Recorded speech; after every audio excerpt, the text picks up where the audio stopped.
আসসালামু আলাইকুম। আশা করছি আপনারা সবাই অনেক ভালো আছেন। আলহামদুলিল্লাহ আমিও অনেক ভালো আছি। আজকে আবারও একটি নতুন রেসিপি নিয়ে আপনাদের মাঝে চলে এসেছি। ঈদ স্পেশাল জর্দা সেমাই। ঈদের সকালটা যেন কোনো মিষ্টিমুখ না হলে চলেই না। আর জর্দা সেমাই তো প্রত্যেক বাড়িতেই বানানো হয়, কিন্তু অনেক সময় সঠিক নিয়ম না জানলে টেস্ট অতটা পারফেক্ট আসে না। তাই আজকে জর্দা সেমাই আপনাদের মাঝে বানিয়ে দেখাবো।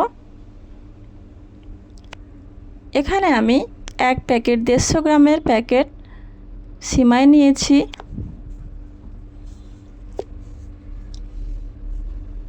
সিমাইগুলিকে হাত দিয়ে কেটে ছোট ছোট টুকরো করে নেব। ছোট ছোট টুকরো হলে সিমাইটা ভালো রান্না করা যাবে। আপনাদের বোঝানোর সূত্রে এখানে আমি কাপে মেপে নিচ্ছি। দেখুন 1 কাপ পরিমাণ সেমাই হয়েছে।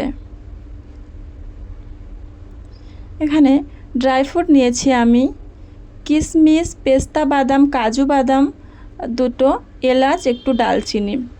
প্যানে ঘি গরম করতে দিয়েছি। ঘিটা একটু গরম হয়ে গেলে দিয়ে দেব 2টি এলাচ আর একটু ডালচিনি আর 2টি তেজপাতা। একটু ভালো করে নেড়েচেড়ে ড্রাই ফ্রুটগুলো দিয়ে দেব। ড্রাই ফ্রুটগুলো একটু হালকা হাতে নেড়ে চেড়ে ঘিয়ের মধ্যে ভেজে নেব। কিশমিশগুলো একটু ফুলে ফুলে উঠবে আর ড্রাই ফ্রুট থেকে একটা সুন্দর স্মেল উঠবে। সেই সময় বুঝবেন যে ড্রাই ফ্রুটটা আমার ভাজা হয়ে গেছে। এর মধ্যে আমি সেমাইটাও অ্যাড করে দিয়েছি।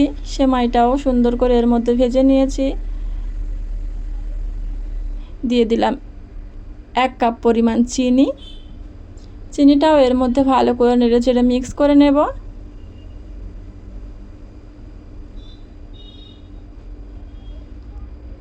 দিয়ে দেবো এর মধ্যে 1 কাপ পরিমাণ পানি। এখানে আমি পানিটা অল্প অল্প করে অ্যাড করব। জর্দা সেমাই পানিটা একটু অল্প করে দিতে হয়।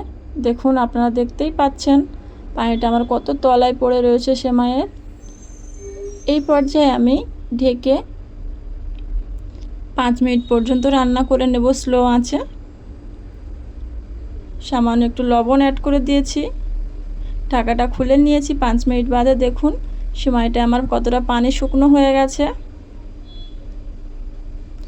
এই পর্যায়ে নেড়ে চেড়ে সেমাইটা প্রায় আমার সেদ্ধ হয়ে এসছে। এই পর্যায়ে আবারও আমি ঢেকে 5 মিনিট মতো স্লো আঁচে রান্না করে নেব। দেখুন আমার জর্দা সেমাই রান্না হয়ে গেছে। কলকাতা স্টাইলের জর্দা সেমাই।